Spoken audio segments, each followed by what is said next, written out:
Fala Samurai, beleza? Então bem-vindo aqui ao nosso curso de Node.js, ou melhor, dominando o Node.js aí na parte do back-end, beleza? E aqui nessa aula você vai entender o que é o Node.js, beleza? O que é essa plataforma, enfim, o que é isso que tanto o pessoal fala, beleza? E como isso vai te ajudar aqui com a gente, ok?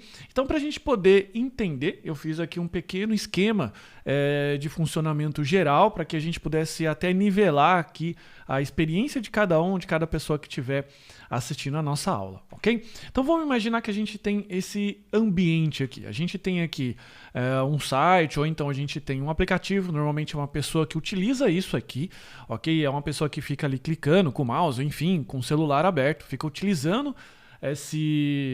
essa parte do front, beleza? E a gente tem um servidor. Nesse servidor aqui a gente tem o banco de dados, a gente tem a parte de serviço, a gente tem a parte de web server, enfim, banco de dados e tudo mais, ok? Esses sites e esses aplicativos normalmente aqui se conectam a esse servidor, ok? Esse servidor aqui então, por hora, ele recebe essas requisições. O que são requisições? São pedidos de conteúdo que você solicita através de um protocolo. A gente vai falar um pouco mais nas próximas aulas, como é que isso é feito, principalmente quando a gente está falando de API, ok? Mas essa etapa aqui, que normalmente acontece isso, é chamada de front-end, que é o que a pessoa vê, então a pessoa está vendo alguma coisa e ela faz uma requisição para o back-end, que normalmente ali tem as regras de negócio, tem a parte, como eu comentei, já do banco de dados, tem a parte de código, tem a parte massiva ali, né? De informação, ok? Isso aqui você pode hoje, atualmente, fazer em PHP, Ruby, fazer e não ficar restrito apenas a PHP, Ruby, Java, Go, Python, enfim. E aqui a gente tem hoje, que é até a temática aqui do desse material, o JavaScript, ok? E por que do JavaScript no back-end? Quando eu escutei isso a primeira vez, eu falei assim, caramba, JavaScript no back-end? O cara vai conseguir rodar lá validações de formulário, ou então eventos do browser lá no Linux, lá do outro lado no servidor. Como é que vai funcionar isso? Beleza? Só que funciona da seguinte forma, bem simples, ok? Funciona assim, a execução dessas requisições são feitas no servidor, portanto a gente tem um motor ali, a gente já tem um aplicativo, um serviço JavaScript para interpretar essas requisições e processar ali a linguagem, beleza?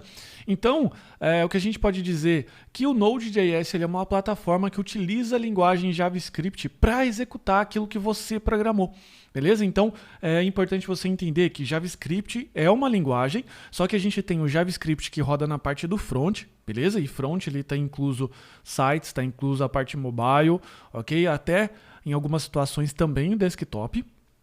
E tem o JavaScript do back-end, que é o que a gente vai tratar aqui, que vai rodar no contexto do Node.js, que vai rodar ali então no servidor, com as regras de negócio, consultando banco de dados e tudo mais, ok? E é interessante a gente entender que atualmente o Node.js ele utiliza o mesmo sistema de JavaScript, ou melhor, o mesmo engine, o mesmo motor que o Google Chrome, beleza? É um motor aí chamado de V8, coincidentemente. Legal? É bastante legal, é um serviço que tem uma comunidade impressionante, e quando eu quero dizer em comunidade aqui, é em quantidade de pessoas, beleza? E também em quantidade de bibliotecas disponíveis para você hoje trabalhar na parte do back-end ali, no seu aplicativo, na sua aplicação. Então, por exemplo, eu quero uma biblioteca para conectar o banco de dados Postgres, por exemplo. Tem uma lib pronta. Eu quero uma biblioteca de machine learning. Tem pronta. Então, assim, tem muita coisa pronta hoje no Node.js e é bem interessante. E falando aqui em linguagem, é interessante também mais um aspecto que eu sempre gosto de ressaltar, que é bem legal, principalmente para os iniciantes, né, e grandes equipes também, não só para os iniciantes, mas também equipes um pouco maiores, quando você está trabalhando aí com 3, 4, 5, 10 desenvolvedores ao mesmo tempo, que é a possibilidade de você trabalhar com a mesma linguagem. Como eu disse, o Node.js é uma plataforma que utiliza a linguagem JavaScript, que também é utilizada na parte de front. Então, assim, você fica ali trabalhando com a mesma linguagem sem muitas preocupações ou sem muitos detalhes assim que mudam conforme você vai trabalhando com tecnologias diferentes, que facilita muito, dá muita velocidade e deixa você assim bastante confortável. Você vai escrever de um jeito no front e vai escrever basicamente do mesmo jeito no back, beleza? E como é que funciona essa parte aí falando de pacotes, de instalação, beleza? Hoje o Node.js utiliza o NPN, que ele basicamente é um gerenciador de pacotes, ou da sigla dele, que é o Node Package Manager. Ok? E o que ele faz? Basicamente ele gerencia bibliotecas auxiliares ou bibliotecas de terceiro. Como eu comentei, o Node tem uma comunidade incrível, por isso tem muita biblioteca para você utilizar, para você instalar aí na sua aplicação, ok? E também você pode disponibilizar as suas bibliotecas. Então você pode disponibilizar internamente entre os seus projetos, de repente você tem uma biblioteca de uso comum, ou então distribuir aí para outras pessoas, ok? E aqui também entra mais um gerenciador de pacote hoje que está sendo bastante utilizado, ok? Que é o Yarn. Beleza? Que basicamente a diferença entre os dois têm o mesmo propósito, que é instalar pacote. Inclusive eles utilizam o mesmo banco de pacotes, beleza? O mesmo código e tudo mais. Código que eu quero dizer se você pedir para instalar uma biblioteca X, essa biblioteca X vai vir do mesmo lugar, vai ter o mesmo código. Então o NPN e o Yarn, em termos de diferença de instalação de pacote, é a mesma, beleza? Então a finalidade é a mesma. Só que eles mudam um pouco no como eles fazem isso, ok? Então o Yarn hoje, a grande vantagem dele é que ele tem uma velocidade de execução e também uma velocidade de desenvolvimento. Como assim velocidade de desenvolvimento? Ele está trazendo cada vez mais funcionalidades interessantes, como o uso de workspace, ou seja, você ter uma biblioteca sendo compartilhada ali por múltiplos projetos, que facilita muito na gestão desses projetos. Legal? Então, por hora a gente vai estar utilizando aqui o Yarn, mas também a gente vai rodar alguns comandos NPN, claro. Ok? Principais características do Node.js, né? Como é que funciona o Node aqui na prática. Você precisa entender que o Node.js ele tem uma camada chamada Call Stack, beleza? Essa camada aqui chamada Call Stack, ou pilha de execução, ok? É o nome até mais adequado. Ela conta com a ajuda do Event Loop. E o Event Loop é como se fosse um motor de execução, é como se fosse um loop infinito que ele fica ali rodando todo momento. É como se fosse ali uma função, um while infinito que ele fica procurando o seguinte: existem funções para eu executar. Então, basicamente é isso que ele faz. Então, no momento que é executado as requisições ou as chamadas de função e tudo mais, essas chamadas são empilhadas nessa call stack, nessa fila de execução, e o Event Loop, que é o motor, ele vai processar isso aí, ele vai processar tudo isso para executar da maneira mais rápida possível, ok? Então, por exemplo, a gente tem aqui a F1, F2, F3, F4, e no momento que a F4 entra, ele executa e depois executa a F3, assim F2, F1, até ele zerar a fila. Por isso, o Event Loop ele tem um comportamento do last in, first out, beleza? Que é a sigla do LIFO. Ainda, as principais características do Event Loop é que ele normalmente recebe essas funções, né, esses pedidos de execução. Normalmente ele processa isso quando vem de uma rota, ok? Ou então quando é uma função simplesmente acrescida lá no call stack. Por exemplo, eu recebi de uma rota, de uma requisição HTTP, lá um pedido de listagem de cliente. A gente sabe que não é só listar o cliente, ele precisa processar essa rota, ele precisa ir no banco de dados, executar. Então todas essas funções aí e todos esses pormenores vão sendo colocados dentro da call stack, beleza? Ainda uma característica interessante é que ele roda como single thread. Isso significa que se você tem um processador que ele é multithread, ele vai, por padrão, ser executado numa thread simples. Então não adianta você ter lá um processador com múltiplos núcleos, que nem eu tenho aqui, 16 núcleos, que não interessa, ele roda numa thread só.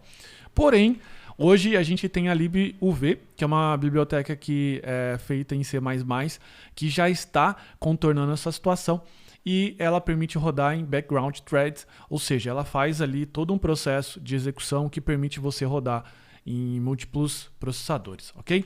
E mais, ele ainda tem uma característica bem interessante, que por conta dessa arquitetura do Event Loop, ele não bloqueia o seu I/O. O que é isso, bloquear o I/O? Imagine que você, de novo, faça uma requisição para uma listagem de clientes, por exemplo, e para poder fazer isso você tem que ir no banco de dados, você precisa fazer algumas coisas e enquanto você está, por exemplo, aguardando a resposta do banco de dados, dele processar lá a sua consulta, você está parado, beleza? Você que eu quero dizer por exemplo, o PHP ou até outras linguagens que bloqueiam esse I/O.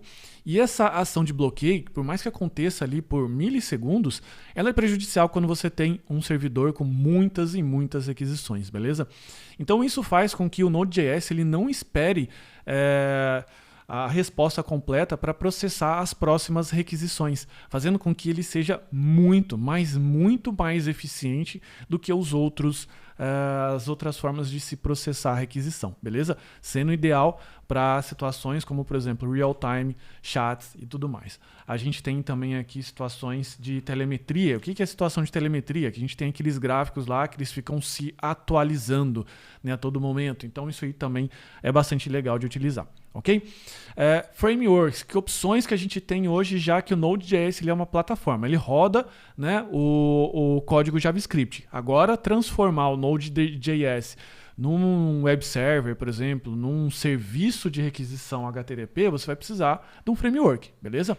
E a gente tem aqui hoje duas características bem distintas, em que a primeira característica do uso básico, basicamente o Express.js reina aí, beleza? Nesse contexto.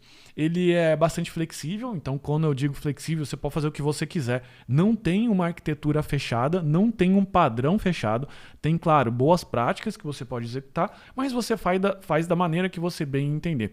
Sendo bastante utilizado para fazer microserviços. Por que ele é bastante utilizado para fazer microserviços? Porque você pode fazer uma coisa bem pequenininha, bem flexível, bem simples ali do outro lado, inclusive. Até já aconteceu comigo de, por exemplo, com um arquivo .js fazer um sistema de serviço inteiro. Então era um microserviço, né, que ele resolvia um problema bem localizado. O exemplo do nosso canal do Discord é feito assim. O robô lá que consulta o banco de dados de aluno, por exemplo, ele consulta através de um microserviço escrito em Express, beleza? Só que do outro lado, por conta de situações mais específicas, por exemplo, o Express ele é bastante flexível, bastante pequeno, tem microserviço, mas de repente você quer fazer uma coisa maior, você precisa de uma arquitetura mais opinativa. O que é uma arquitetura mais opinativa? Já tem um padrão, já tem alguma coisa pré-estabelecida, já vem com bibliotecas já instaladas, já tem, por exemplo, um ORM, que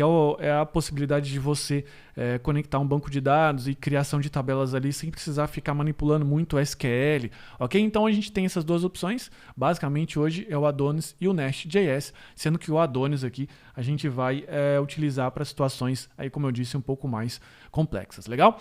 Então é isso, esse aqui é o básico do que a gente tem aqui no Node.js, é o básico que você precisa entender para você começar a codificar. O Node.js você não precisa ter um conhecimento profundo para começar a utilizar ele, mas é sempre bom você vir aqui comigo e entender o básico da coisa para que você depois escute alguns termos, você comece a trabalhar melhor aí o seu entendimento e fique cada vez mais craque nisso aí, beleza? Então é isso, muito obrigado e agora até a próxima aula. Tchau, tchau.